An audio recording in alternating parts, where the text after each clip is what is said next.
The Boscombe Valley Mystery, an adventure of Sherlock Holmes. We were seated at breakfast one morning, my wife and I, when the maid brought in a telegram. It was from Sherlock Holmes and ran in this way. "Have you a couple of days to spare? Have just been wired for from the west of England in connection with Boscombe Valley tragedy. Shall be glad if you will come with me. Air and scenery perfect. Leave Paddington by the 11:15. "What do you say, dear?" said my wife, looking across at me. "Will you go?" "I really don't know what to say. I have a fairly long list at present." "Oh, Anstruther would do your work for you. You have been looking a little pale lately. I think that the change would do you good, and you are always so interested in Mr. Sherlock Holmes' cases." "I should be ungrateful if I were not, seeing what I gain through one of them," I answered. "But if I am to go, I must pack at once, for I have only half an hour." My experience of camp life in Afghanistan had at least had the effect of making me a prompt and ready traveler. My wants were few and simple, so that in less than the time stated, I was in a cab with my valise, rattling away to Paddington Station. Sherlock Holmes was pacing up and down the platform, his tall, gaunt figure made even gaunter and taller by his long grey travelling cloak and close-fitting cloth cap. "It is really very good of you to come, Watson," he said. "It makes a considerable difference to me, having someone with me on whom I can thoroughly rely. Local aid is always either worthless or else biased. If you will keep the 2 corner seats, I shall get the tickets." We had the carriage to ourselves, save for an immense litter of papers which Holmes had brought with him. Among these he rummaged and read, with intervals of note-taking and of meditation, until we were past reading. Then he suddenly rolled them all into a gigantic ball and tossed them up onto the rack. "Have you heard anything of the case?" he asked. "Not a word. I have not seen a paper in some days. The London press has not had very full accounts. I have just been looking through all the recent papers in order to master the particulars. It seems, from what I gather, to be one of those simple cases which are so extremely difficult." That sounds a little paradoxical, but it is profoundly true. Singularity is almost invariably a clue. The more featureless and commonplace a crime is, the more difficult it is to bring it home. In this case, however, they have established a very serious case against the son of the murdered man. It is a murder, then? Well, it is conjectured to be so. I shall take nothing for granted until I have the opportunity of looking into it personally. I will explain the state of things to you as far as I have been able to understand it, in a very few words. Boscombe Valley is a country district not very far from Ross in Herefordshire. The largest landed proprietor in that part is a Mr. John Turner, who made his money in Australia and returned some years ago to the old country. One of the farms which he held, that of Hatherley, was let to Mr. Charles McCarthy, who was also an ex-Australian. The men had known each other in the colonies, so that it was not unnatural that when they came to settle down, they should do so as near each other as possible. Turner was apparently the richer man, so McCarthy became his tenant, but still remained, it seems, upon terms of perfect equality, as they were frequently together. McCarthy had one son, a lad of 18, and Turner had an only daughter of the same age, but neither of them had wives living. They appeared to have avoided the society of the neighbouring English families, and to have led retired lives, though both the McCarthys were fond of sport and were frequently seen at the race meetings of the neighbourhood. McCarthy kept 2 servants, a man and a girl. Turner had a considerable household, some half-dozen at the least. That is as much as I have been able to gather about the families. Now for the facts. On June 3rd, that is, on Monday last, McCarthy left his house at Hatherley about 3 in the afternoon and walked down to the Boscombe pool, which is a small lake formed by the spreading out of the stream which runs down the Boscombe valley. He had been out with his serving man in the morning at Ross, and he had told the man that he must hurry, as he had an appointment of importance to keep at 3. From that appointment he never came back alive. From Hatherley farmhouse to the Boscombe pool is 1/4 of a mile, and 2 people saw him as he passed over this ground. One was an old woman, whose name is not mentioned, and the other was William Crowder, a gamekeeper in the employ of Mr. Turner.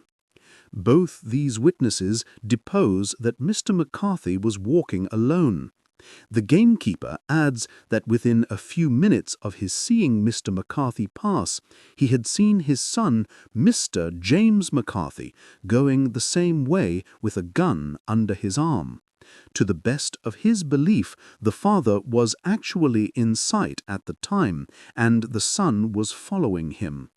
He thought no more of the matter until he heard in the evening of the tragedy that had occurred.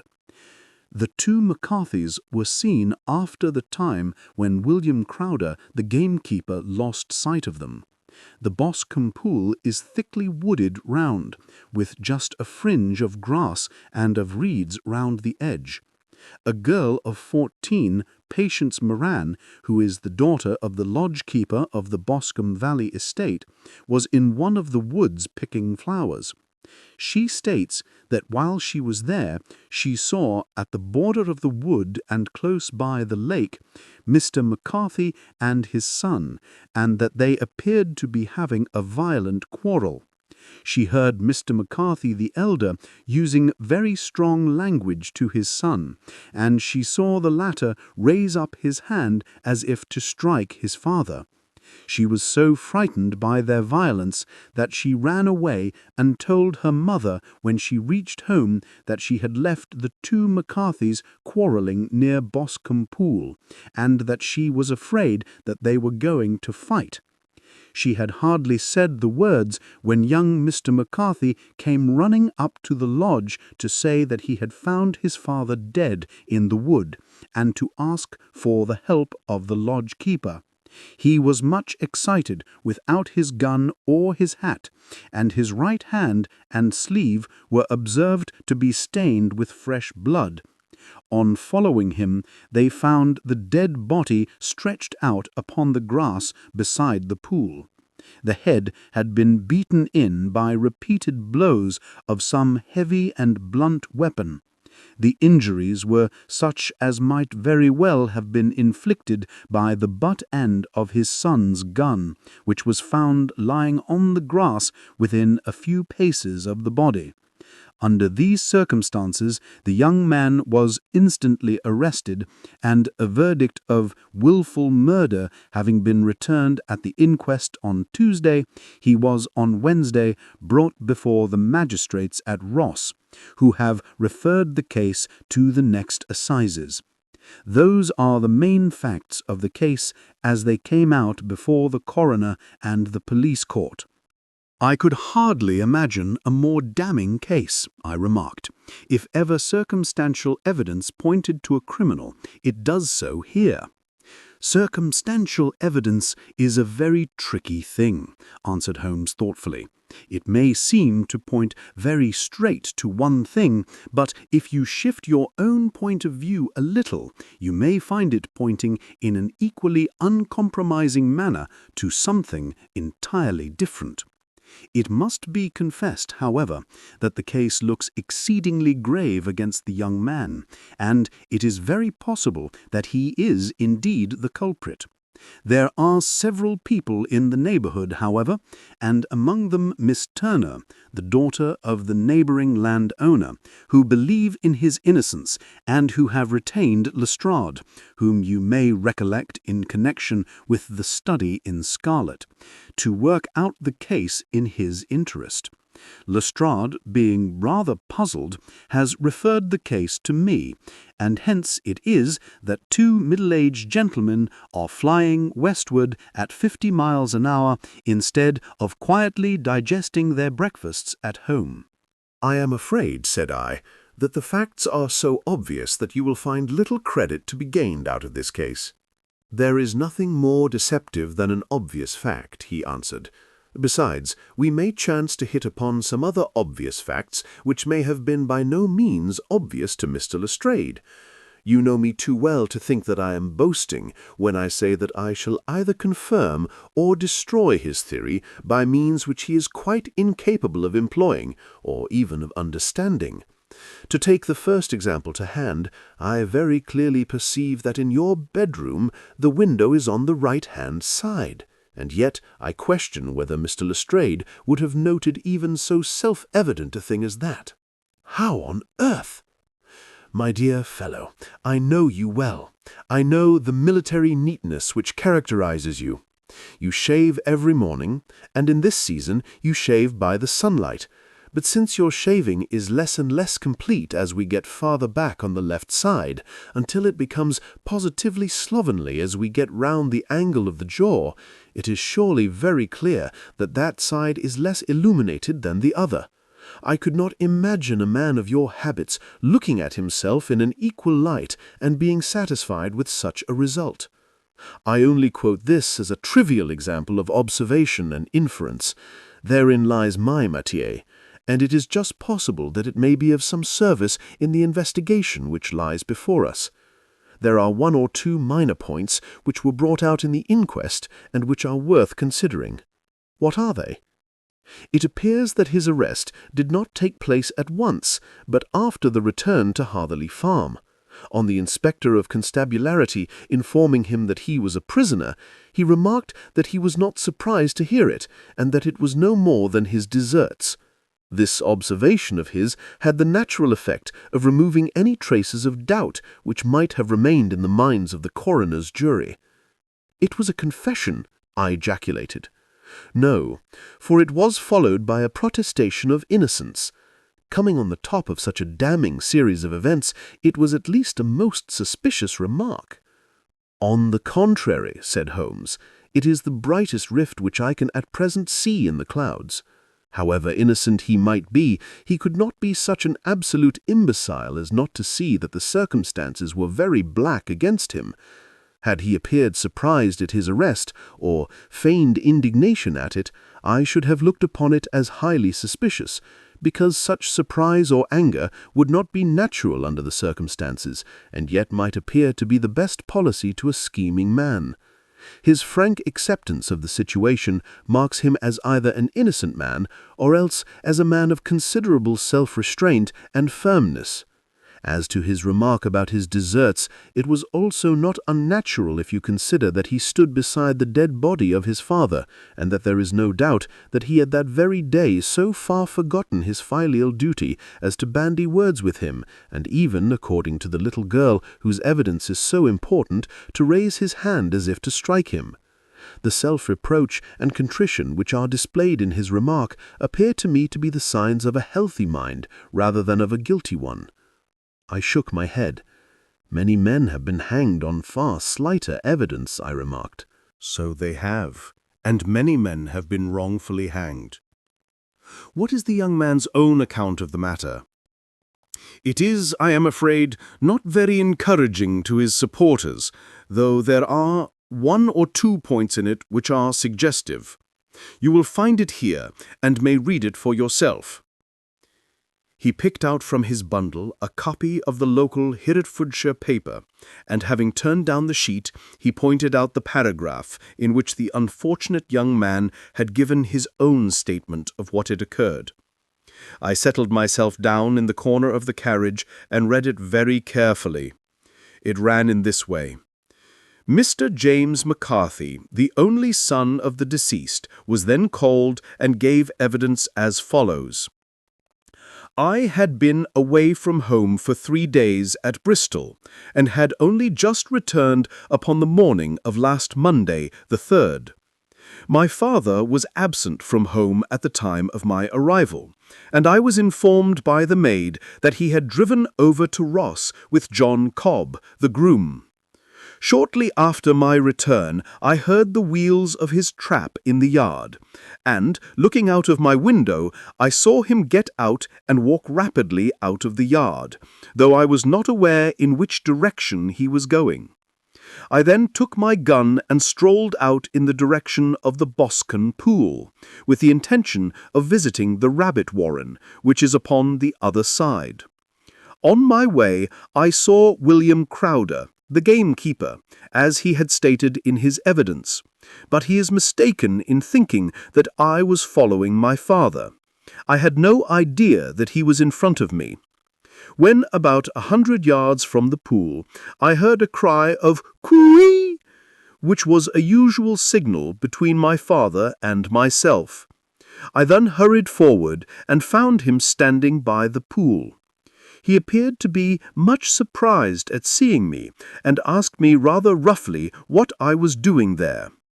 A conversation ensued, which led to high words and almost to blows, for my father was a man of a very violent temper.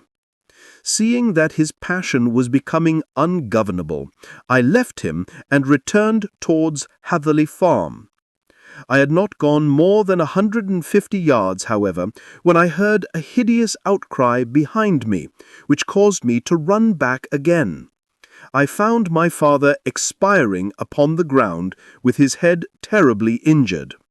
I dropped my gun and held him in my arms, but he almost instantly expired.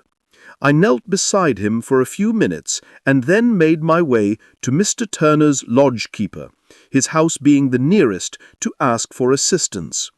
I saw no one near my father when I returned, and I have no idea how he came by his injuries. He was not a popular man, being somewhat cold and forbidding in his manners, but he had, as far as I know, no active enemies. I know nothing further of the matter. The Coroner: Did your father make any statement to you before he died? Witness: He mumbled a few words, but I could only catch some allusion to a rat. The Coroner: What did you understand by that? Witness: It conveyed no meaning to me.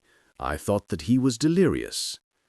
The Coroner: What was the point upon which you and your father had this final quarrel? Witness: I should prefer not to answer. The Coroner: I am afraid that I must press it. Witness: It is really impossible for me to tell you. I can assure you that it has nothing to do with the sad tragedy which followed. The Coroner: That is for the court to decide. I need not point out to you that your refusal to answer will prejudice your case considerably in any future proceedings which may arise. Witness: I must still refuse. The Coroner: I understand that the cry of "Cooey" was a common signal between you and your father. Witness: It was. The Coroner: How was it then that he uttered it before he saw you, and before he even knew that you had returned from Bristol? Witness, with considerable confusion: I do not know. A juryman: Did you see nothing which aroused your suspicions when you returned on hearing the cry and found your father fatally injured? Witness: Nothing definite. The Coroner: What do you mean? Witness: I was so disturbed and excited as I rushed out into the open that I could think of nothing except of my father. Yet I have a vague impression that as I ran forward, something lay upon the ground to the left of me. It seemed to me to be something grey in colour, a coat of some sort, or a plaid perhaps. When I rose from my father, I looked round for it, but it was gone. Do you mean that it disappeared before you went for help? Yes, it was gone. You cannot say what it was? No, I had a feeling something was there. How far from the body?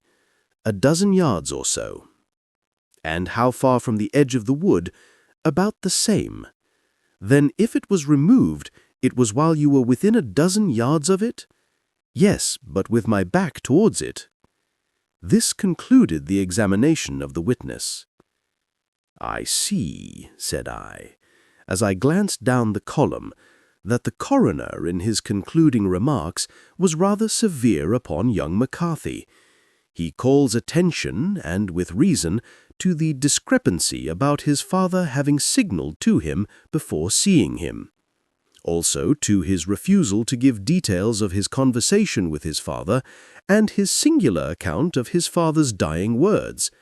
They are, as he remarks, very much against the son. Holmes laughed softly to himself and stretched himself out upon the cushioned seat. "Both you and the coroner have been at some pains," said he, "to single out the very strongest points in the young man's favor. Don't you see that you alternately give him credit for having too much imagination and too little?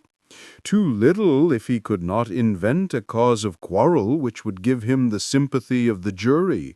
Too much if he evolved from his own inner consciousness anything so outré as a dying reference to a rat and the incident of the vanishing cloth. No, sir, I shall approach this case from the point of view that what this young man says is true, and we shall see whither that hypothesis will lead us. And now here is my pocket Petrarch, and not another word shall I say of this case until we are on the scene of action. We lunch at Swindon, and I see that we shall be there in 20 minutes. It was nearly 4 o'clock when we at last, after passing through the beautiful Stroud Valley and over the broad gleaming Severn, found ourselves at the pretty little country town of Ross. A lean, ferret-like man, furtive and sly-looking, was waiting for us upon the platform. In spite of the light brown dust coat and leather leggings which he wore in deference to his rustic surroundings, I had no difficulty in recognizing Lestrade of Scotland Yard. With him we drove to the Hereford Arms, where a room had already been engaged for us. "I have ordered the carriage," said Lestrade as we sat over a cup of tea. "I knew your energetic nature, and that you would not be happy until you had been on the scene of the crime." "It was very nice and complimentary of you," he answered. "It is entirely a question of barometric pressure." Lestrade looked startled. "I do not quite follow," he said. "How is the glass? 29, I see. No wind and not a cloud in the sky.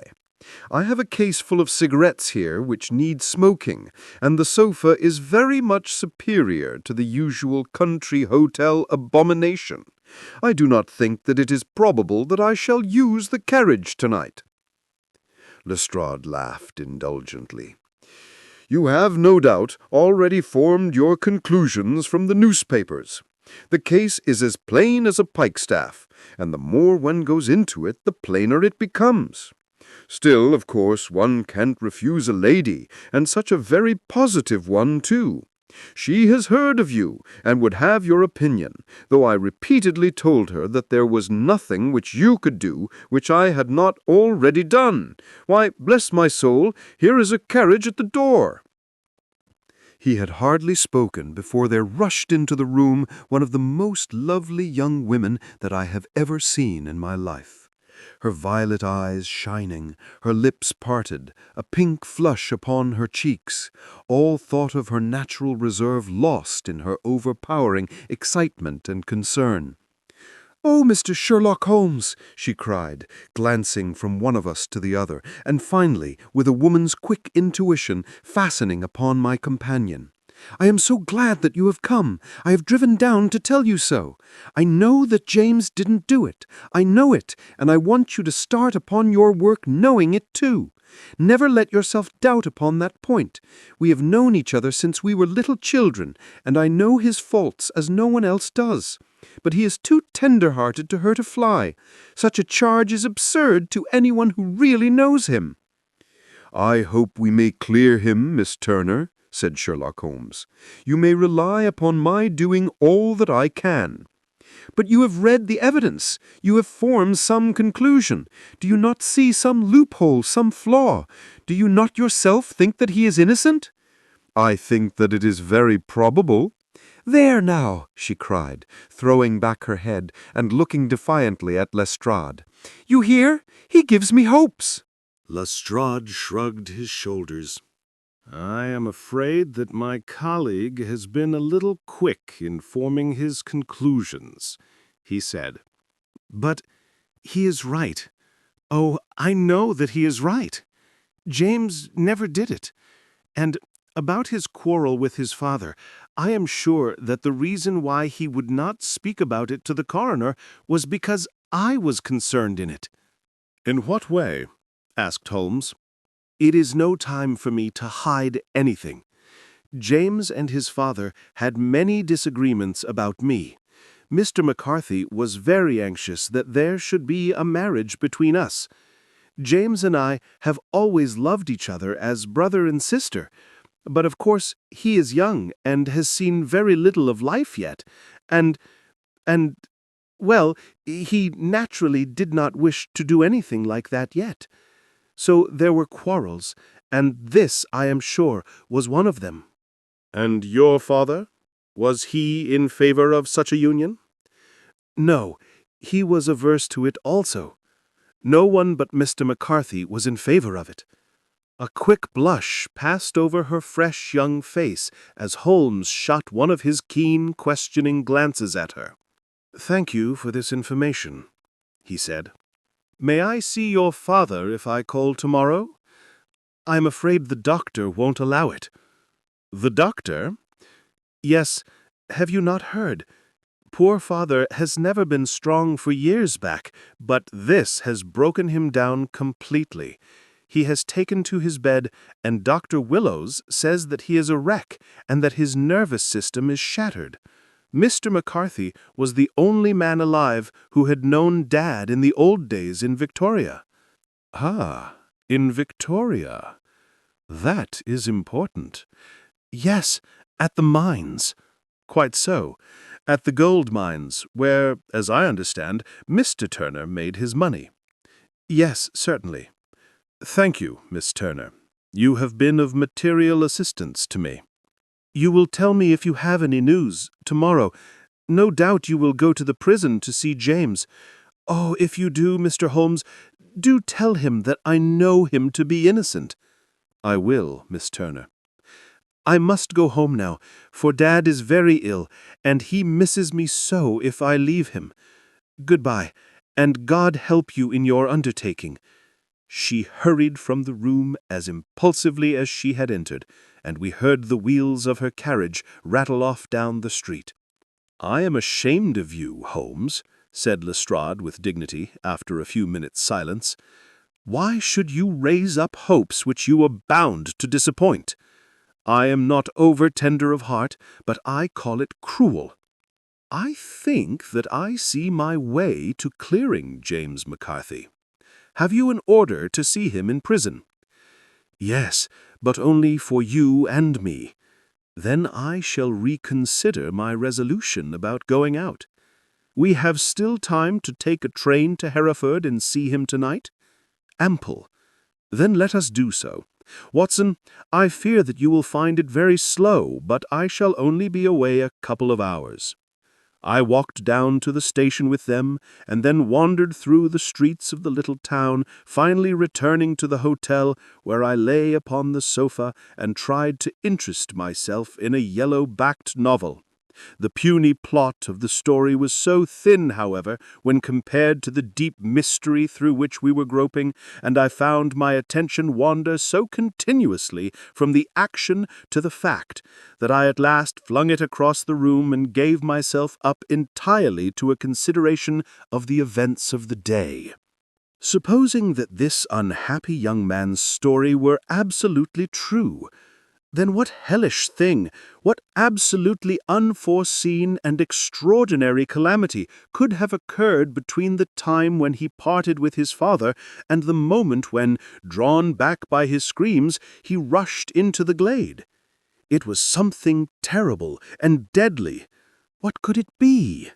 Might not the nature of the injuries reveal something to my medical instincts? I rang the bell and called for the weekly county paper, which contained a verbatim account of the inquest. In the surgeon's deposition it was stated that the posterior third of the left parietal bone and the left half of the occipital bone had been shattered by a heavy blow from a blunt weapon. I marked the spot upon my own head. Clearly, such a blow must have been struck from behind. That was to some extent in favor of the accused, as when seen quarreling he was face to face with his father. Still, it did not go for very much, for the older man might have turned his back before the blow fell. Still, it might be worthwhile to call Holmes' attention to it. Then there was the peculiar dying reference to a rat. What could that mean? It could not be delirium. A man dying from a sudden blow does not commonly become delirious. No, it was more likely to be an attempt to explain how he met his fate. But what could it indicate? I cudgeled my brains to find some possible explanation. And then the incident of the gray cloth seen by young McCarthy. If that were true, the murderer must have dropped some part of his dress, presumably his overcoat, in his flight, and must have had the hardihood to return and carry it away at the instant when the son was kneeling with his back turned not a dozen paces off.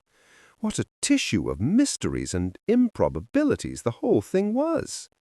I did not wonder at Lestrade's opinion, and yet I had so much faith in Sherlock Holmes' insight that I could not lose hope, as long as every fresh fact seemed to strengthen his conviction of young McCarthy's innocence. It was late before Sherlock Holmes returned. He came back alone, for Lestrade was staying in lodgings in the town. The glass still keeps very high. It is of importance that it should not rain before we are able to go over the ground. On the other hand, a man should be at his very best and keenest for such nice work as that, and I did not wish to do it when fagged by a long journey. I have seen young McCarthy. And what did you learn from him? Nothing. Could he throw no light? None at all. I was inclined to think at one time that he knew who had done it and was screening him or her, but I am convinced now that he is as puzzled as everyone else.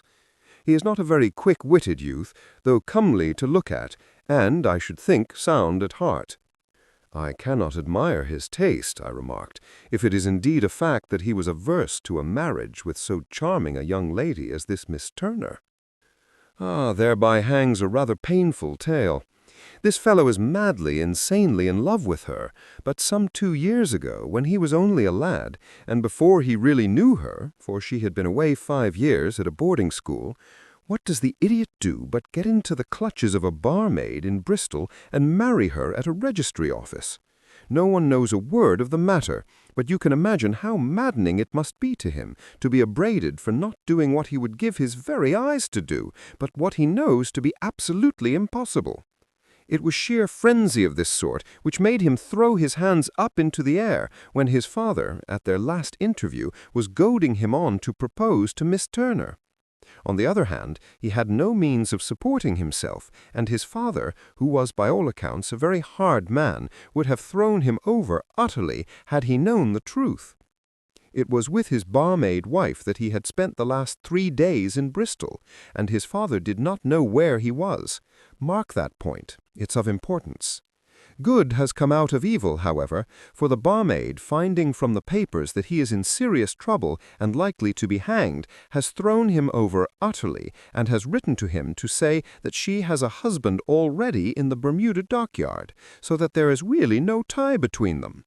I think that that bit of news has consoled young McCarthy for all that he has suffered. But if he is innocent, who has done it? Who? I would call your attention very particularly to 2 points. One is that the murdered man had an appointment with someone at the pool, and that someone could not have been his son, for his son was away, and he did not know when he would return. The other is that the murdered man was heard to cry cooee before he knew that his son had returned. Those are the crucial points upon which the case depends. And now, let us talk about George Meredith, if you please, and we shall leave all minor matters until tomorrow. There was no rain, as Holmes had foretold, and the morning broke bright and cloudless. At 9 o'clock Lestrade called for us with the carriage, and we set off for Hatherley Farm and the Boscombe Pool. "There is serious news this morning," Lestrade observed. "It is said that Mr. Turner of the Hall is so ill that his life is despaired of." "An elderly man, I presume?" said Holmes. "About 60, but his constitution has been shattered by his life abroad, and he has been in failing health for some time. This business has had a very bad effect upon him. He was an old friend of McCarthy's, and, I may add, a great benefactor to him, for I have learned that he gave him Hatherley Farm rent-free." "Indeed? That is interesting," said Holmes. "Oh yes, in 100 other ways he has helped him. Everybody about here speaks of his kindness to him." "Really?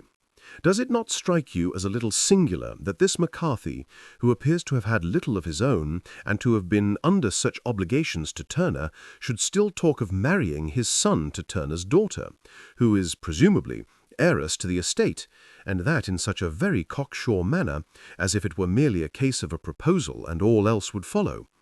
It is the more strange, since we know that Turner himself was averse to the idea. The daughter told us as much. Do you not deduce something from that?" "We have got to the deductions and the inferences," said Lestrade, winking at me. "I find it hard enough to tackle facts, Holmes, without flying away after theories and fancies." "You are right," said Holmes demurely. "You do find it very hard to tackle the facts. Anyhow, I have grasped one fact which you seem to find difficult to get hold of," replied Lestrade with some warmth, "and that is that McCarthy Sr. met his death from McCarthy Jr., and that all theories to the contrary are the merest moonshine." "Well, moonshine is a brighter thing than fog," said Holmes, laughing. "But I am very much mistaken if this is not Hatherley Farm upon the left. Yes, that is it. It was a widespread, comfortable-looking building, 2-storied, slate-roofed, with great yellow blotches of lichen upon the grey walls. The drawn blinds and the smokeless chimneys, however, gave it a stricken look, as though the weight of this horror still lay heavy upon it. We called at the door, when the maid, at Holmes' request, showed us the boots which her master wore at the time of his death, and also a pair of the son's, though not the pair which he had then had. Having measured these very carefully from 7 or 8 different points, Holmes desired to be led to the courtyard, from which we all followed the winding track which led to Boscombe Pool. Sherlock Holmes was transformed when he was hot upon such a scent as this. Men who had only known the quiet thinker and logician of Baker Street would have failed to recognize him. His face flushed and darkened, his brows were drawn into 2 hard black lines, while his eyes shone out from beneath them with a steely glitter. His face was bent downward, his shoulders bowed, his lips compressed, and the veins stood out like whipcord in his long, sinewy neck. His nostrils seemed to dilate with a purely animal lust for the chase, and his mind was so absolutely concentrated upon the matter before him that a question or remark fell unheeded upon his ears, or, at the most, only provoked a quick, impatient snarl in reply. Swiftly and silently he made his way along the track which ran through the meadows, and so by the way of the woods to Boscombe Pool. It was damp, marshy ground, as is all that district, and there were marks of many feet, both on the path and amid the short grass which bound it on either side. Sometimes Holmes would hurry on, sometimes stop dead, and once he made quite a little detour into the meadow. Lestrade and I walked behind him, the detective indifferent and contemptuous, while I watched my friend with the interest that sprang from the conviction that every one of his actions was directed to a definite end. The Boscombe Pool, which is a little reed-girt sheet of water some 50 yards across, is situated at the boundary between the Hatherley Farm and the private park of the wealthy Mr. Turner. Above the woods which lined it upon the farther side, we could see the red, jutting pinnacles which marked the site of the rich landowner's dwelling. On the Hatherley side of the pool, the woods grew very thick, and there was a narrow belt of sodden grass 20 paces across between the edge of the trees and the reeds which lined the lake. Lestrade showed us the exact spot at which the body had been found, and indeed so moist was the ground that I could plainly see the traces which had been left by the fall of the stricken man. To Holmes, as I could see by his eager face and peering eyes, very many other things were to be read upon the trampled grass. He ran round like a dog who is picking up a scent, and then turned upon my companion. "What did you go into the pool for?" he asked. "I fished about with a rake. I thought there might be some weapon or other trace. But how on earth—" "Oh, tut, tut! I have no time. That left foot of yours, with its inward twist, is all over the place. A mole could trace it, and there it vanishes among the reeds. Oh, how simple it would have all been had I been here before they came like a herd of buffalo and wallowed all over it. Here is where the party with the lodge-keeper came, and they have covered all tracks for 6 or 8 feet round the body. But here are 3 separate tracks of the same feet." He drew out a lens and lay down upon his waterproof to have a better view, talking all the time rather to himself than to us. "These are young McCarthy's feet. Twice he was walking, and once he ran swiftly so that the soles are deeply marked and the heels hardly visible. That bears out his story. He ran when he saw his father on the ground. Then here are his father's feet as he paced up and down. What is this, then? It is the butt end of the gun, as the son stood listening. And this, ha! What have we here? Tiptoes, square, 2 quite unusual boots. They come, they go, they come again. Of course, that was for the cloak. Now, where did they come from? He ran up and down, sometimes losing, sometimes finding the track, until we were well within the edge of the wood and under the shadow of a great beech, the largest tree in the neighborhood. Holmes traced his way to the farther side of this and lay down once more upon his face with a little cry of satisfaction. For a long time he remained there, turning over the leaves and dried sticks, gathering up what seemed to me to be dust into an envelope, and examining with his lens not only the ground, but even the bark of the tree as far as he could reach. A jagged stone was lying among the moss, and this also he carefully examined and retained.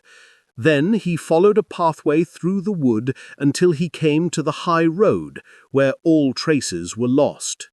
"It has been a case of considerable interest," he remarked, returning to his natural manner. "I fancy that this grey house on the right must be the lodge. I think that I will go in and have a word with Moran, and perhaps write a little note. Having done that, we may drive back to our luncheon. You may walk to the cab, and I shall be with you presently." It was about 10 minutes before we regained our cab and drove back into Ross, Holmes still carrying with him the stone which he had picked up in the wood. "This may interest you, Lestrade," he remarked, holding it out. "The murder was done with it." "I see no marks." "There are none." "How do you know, then?" "The grass was growing under it. It had only lain there a few days. There was no sign of a place whence it had been taken.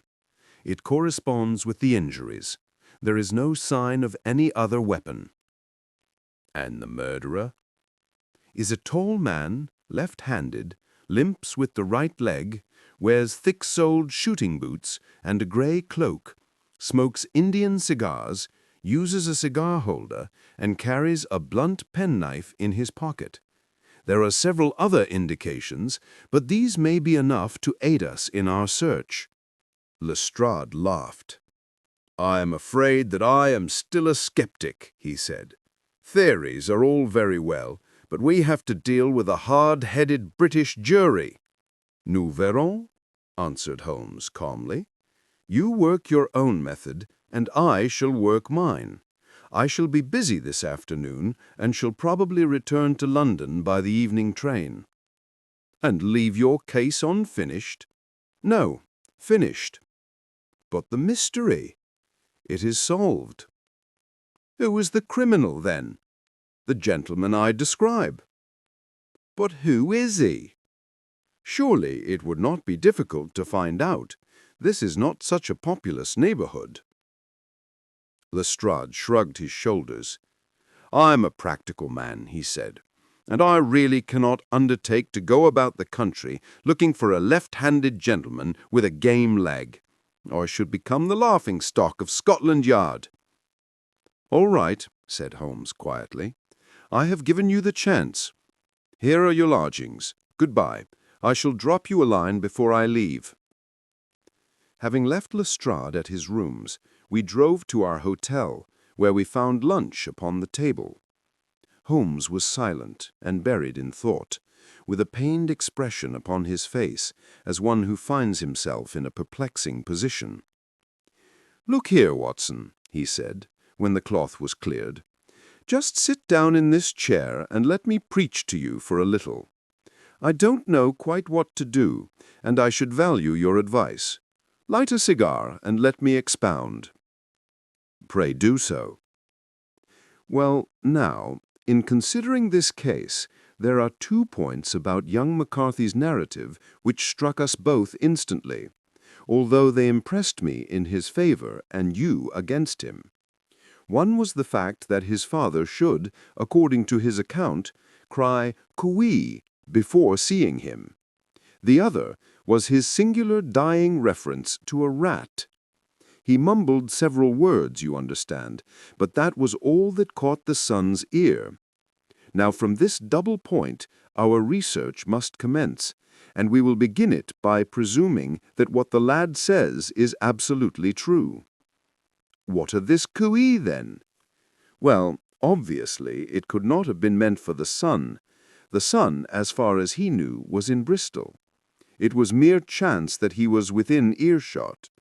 The cooee was meant to attract the attention of whoever it was that he had the appointment with. But cooee is a distinctly Australian cry, and one which is used between Australians. There is a strong presumption that the person whom McCarthy expected to meet him at Boscombe Pool was someone who had been in Australia. What of the rat, then? Sherlock Holmes took a folded paper from his pocket and flattened it out on the table. "This is a map of the colony of Victoria. I wired to Bristol for it last night." He put his hand over part of the map. "What do you read?" "Aurat," I read. "And now?" He raised his hand. "Ballarat." Quite so. That was the word the man uttered, and of which his son only caught the last 2 syllables. He was trying to utter the name of his murderer, so and so of Ballarat. "It is wonderful!" I exclaimed. "It is obvious." And now, you see, I had narrowed the field down considerably. The possession of a grey garment was a third point which, granting the son's statement to be correct, was a certainty. We have come now out of mere vagueness to the definite conception of an Australian from Ballarat with a grey cloak. Certainly.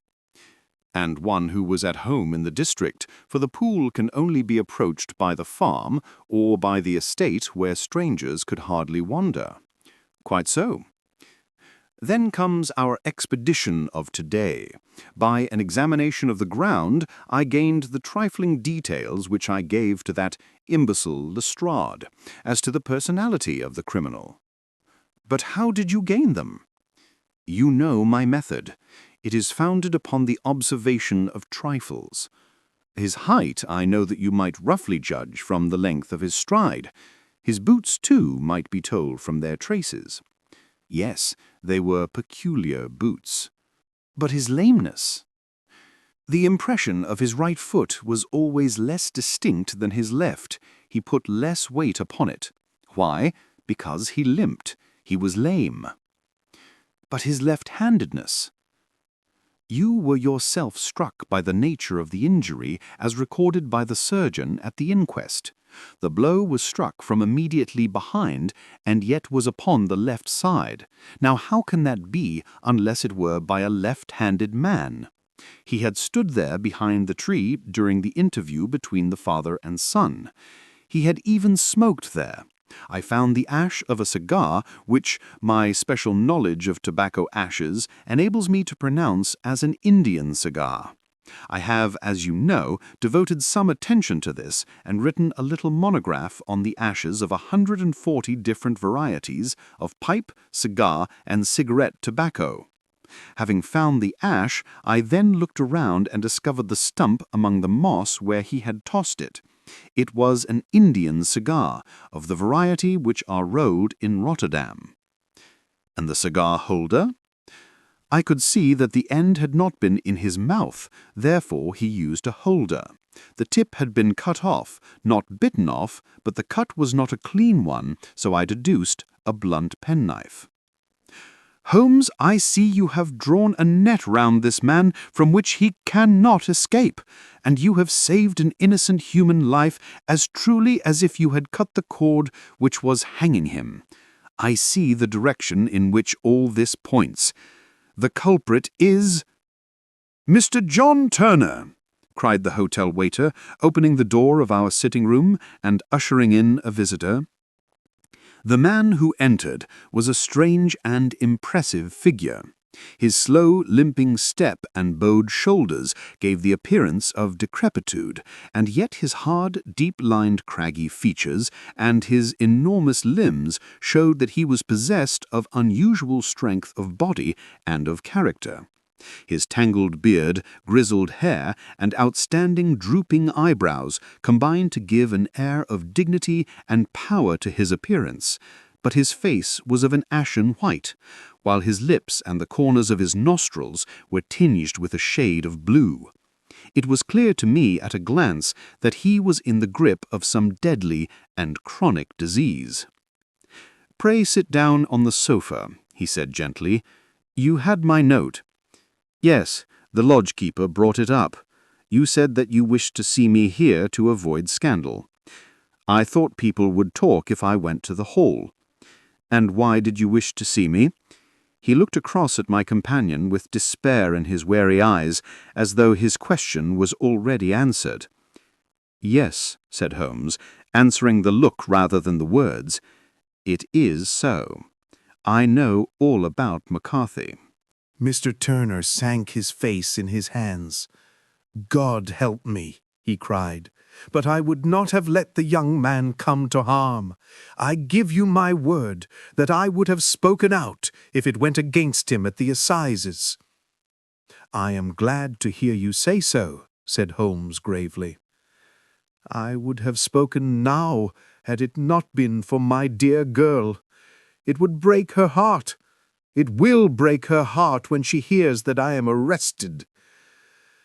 It may not come to that." "What?" "I am no official agent. I understand that it was your daughter who required my presence here, and I am acting in her interests. Young McCarthy must be got off, however." "I am a dying man," said old Turner. "I have had diabetes for years. My doctor says it is a question whether I shall live a month. Yet I would rather die under my own roof than in a jail."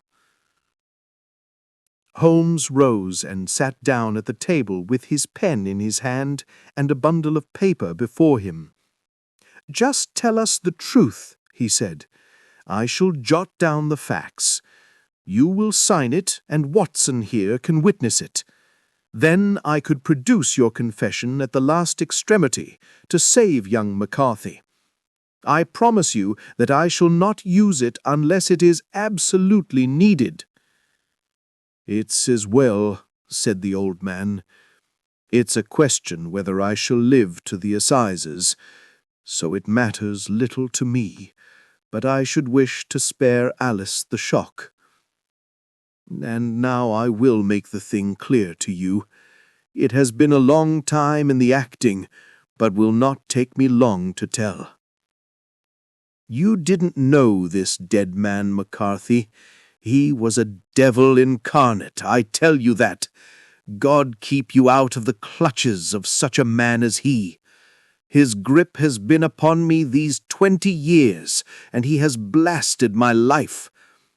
I'll tell you first how I came to be in his power. It was in the early 60s at the diggings. I was a young chap then, hot-blooded and reckless, ready to turn my hand at anything. I got among bad companions, took to drink, had no luck with my claim, took to the bush, and in a word became what you would call over here a highway robber. There were 6 of us, and we had a wild, free life of it, sticking up a station from time to time or stopping the wagons on the road to the diggings. Black Jack of Ballarat was the name I went under, and our party is still remembered in the colony as the Ballarat Gang. One day, a gold convoy came down from Ballarat to Melbourne, and we lay in wait for it and attacked it. There were 6 troopers and 6 of us, so it was a close thing, but we emptied 4 of their saddles at the first volley. 3 of our boys were killed, however, before we got the swag. I put my pistol to the head of the wagon driver, who was this very man McCarthy.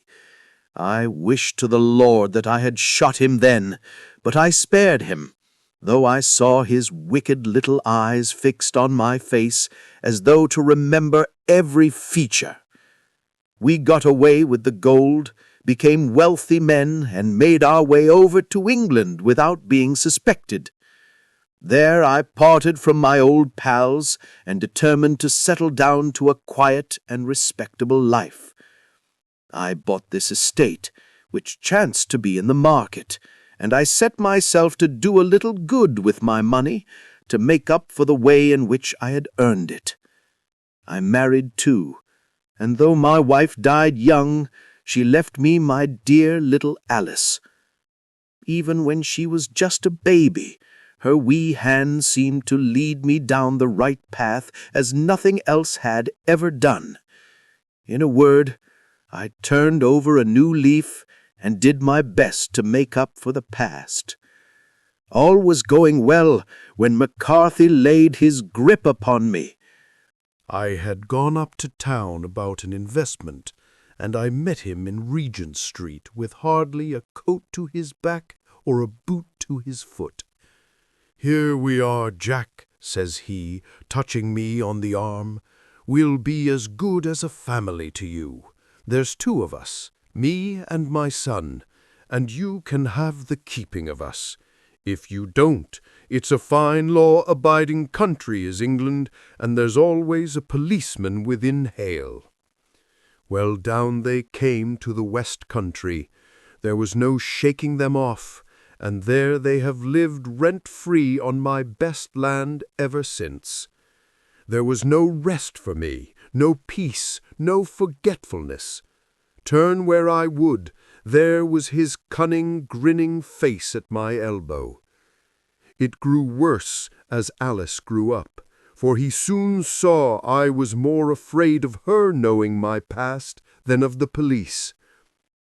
Whatever he wanted he must have, and whatever it was I gave him without question, land, money, houses, until at last he asked a thing which I could not give. He asked for Alice.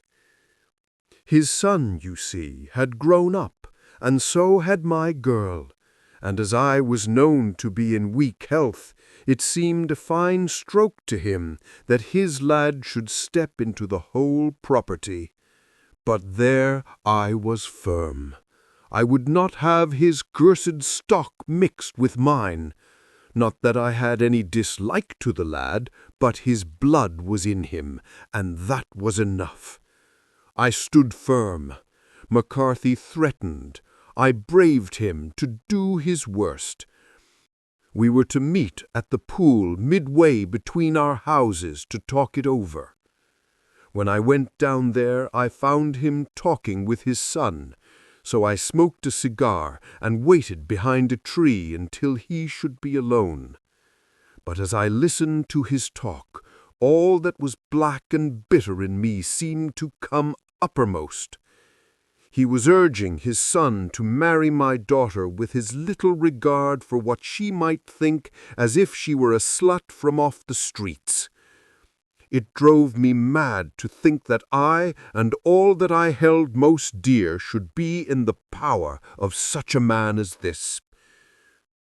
Could I not snap the bond?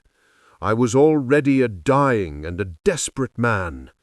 Though clear of mind and fairly strong of limb, I knew that my own fate was sealed. But my memory and my girl, both could be saved if I could but silence that foul tongue. I did it, Mr. Holmes. I would do it again. Deeply as I have sinned, I have led a life of martyrdom to atone for it. But that my girl should be entangled in the same meshes which held me was more than I could suffer. I struck him down with no more compunction than if he had been some foul and venomous beast. His cry brought back his son, but I had gained the cover of the wood, though I was forced to go back to fetch the cloak which I had dropped in my flight. That is the true story, gentlemen, of all that occurred." "Well, it is not for me to judge you," said Holmes, as the old man signed the statement which had been drawn out. "I pray that we may never be exposed to such a temptation." "I pray not, sir. And what do you intend to do?" "In view of your health, nothing. You are yourself aware that you will soon have to answer for your deed at a higher court than the assizes. I will keep your confession, and if McCarthy is condemned, I shall be forced to use it. If not, it shall never be seen by mortal eye, and your secret, whether you be alive or dead, shall be safe with us." "Farewell, then," said the old man solemnly. "Your own deathbeds, when they come, will be the easier for the thought of the peace which you have given to mine." Tottering and shaking in all his giant frame, he stumbled slowly from the room.